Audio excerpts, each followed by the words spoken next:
The summer sun gleamed off Lake Geneva's glassy surface, casting a warm glow over the Rodriguez family's annual barbecue at their inherited cabin. Nathan Rodriguez, a former CIA analyst, flipped burgers on the grill, his sharp eyes scanning the serene horizon. His wife, Sophia, an NSA cybersecurity expert, laughed with their teenage daughter, Lily, a prodigy hacker, as they set up a makeshift volleyball net. Cousins and uncles sprawled across the lawn, their chatter mingling with the sizzle of meat and the lapping of waves. The cabin, a rustic haven passed down from Nathan's grandfather, felt like a sanctuary until a piercing voice shattered the tranquility. Margaret Hensley, a wiry woman with a pinched face and an air of self-righteous authority, stormed onto the property, her designer sunglasses glinting. "You're trespassing," she barked, clutching a clipboard emblazoned with the logo of the Lake Geneva HOA.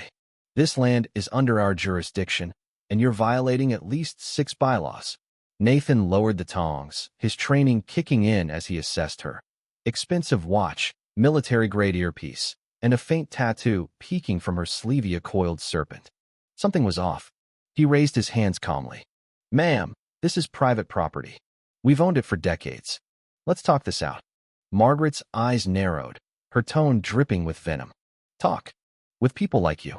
Her words carried a subtle, ugly edge, laced with prejudice. Before Nathan could respond, she yanked out her phone, dialed 911, and launched into a theatrical rant. "Terrorists. They're setting up some kind of operation here." Sophia's jaw tightened, and Lily, quick on her feet, pulled out her phone to record.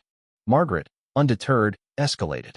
She drew a flare gun from her bag and fired it skyward, the red streak arcing over the lake.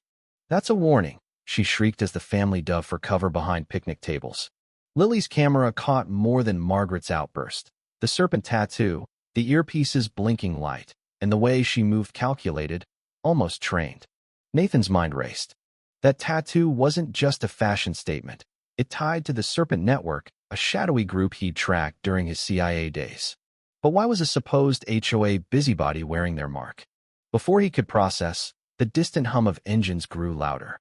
Not police sirens, black SUVs, unmarked and menacing, roared up the dirt road. Agent Daniel Carter emerged, his Homeland Security badge glinting. Nathan's stomach sank. Carter knew his past. "Rodriguez," Carter said, voice low. "We've been tracking Hensley. Her 911 call was a stunt, but it's not about your barbecue." He glanced at Margaret, now handcuffed by 2 agents. "She's tied to something bigger. We need your expertise." Sophia and Lily exchanged looks. The family's day off was over. Carter's team revealed Margaret wasn't just a nosy neighbor. Her call was a pretext, part of a pattern of suspicious activity. Nathan's de-escalation had failed, but her accusations terrorism, trespassing were dismissed as baseless. Still, the serpent tattoo gnawed at him. Back at the cabin, Sophia plugged into her laptop, detecting military-grade encryption on a nearby network. Lily, hunched over her own device, cracked into Margaret's digital footprint. "She's not just HOA," Lily whispered. "She's got offshore accounts, encrypted comms, and look at this."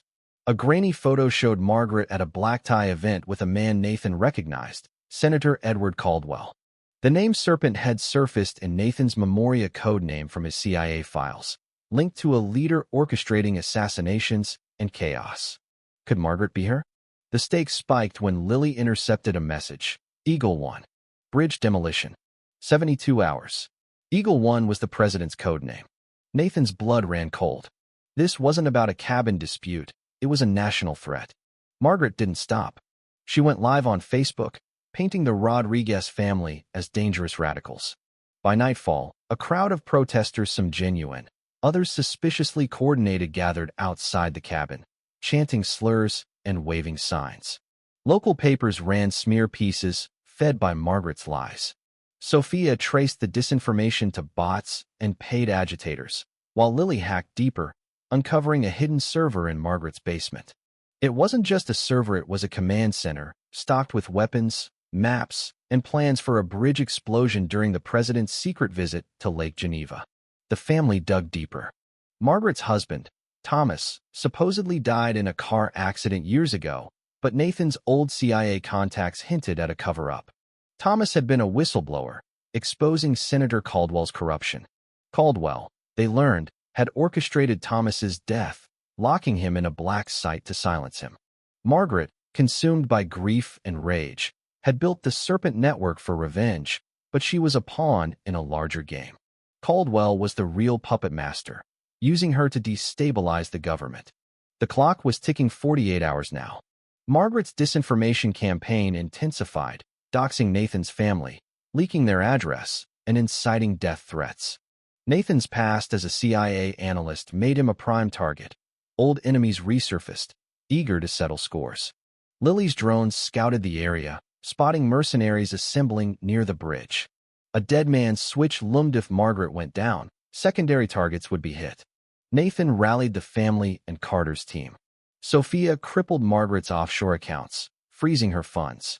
Lily rigged improvised tech drones. Signal jammers to disrupt the mercenaries' comms. Nathan devised a risky plan, a fake surrender to lure Margaret out. He leaked a video surrendering to her demands, buying time while Sophia uploaded evidence of the plot to secure servers. Lily's hack revealed a traitor, Agent Paul Harris, Caldwell's adopted son, embedded in the Secret Service. The climax came at midnight. Nathan ziplined into Margaret's basement, heart pounding as he navigated her command center. He found her there, eyes wild, clutching a detonator. "You don't understand," she hissed. "Caldwell took everything from me." Nathan played his card. "Thomas is alive. Caldwell's holding him in a black site. You've been used." Doubt flickered in her eyes. He showed her grainy footage from a CIA-leaked Thomas, gaunt but alive, in a cell. Margaret's resolve cracked. But it was too late. A partial dead man's switch triggered, and explosions rocked distant sites. The bridge was still in play. Sophia and Lily guided bomb techs via encrypted comms, pinpointing explosives hidden in the structure. Margaret, shaken, handed over a final disarm device, her hands trembling. "I didn't know," she whispered. Nathan didn't have time for pity. He relayed the device's specs to the team, and the bridge was secured with minutes to spare. Lily broadcast the evidence to the Secret Service, exposing Harris. He defected, spilling Caldwell's secrets. Raids followed Caldwell's mansion, the black site, Serpent safe houses. By dawn, the dust settled. Thomas was freed, reunited with a broken Margaret.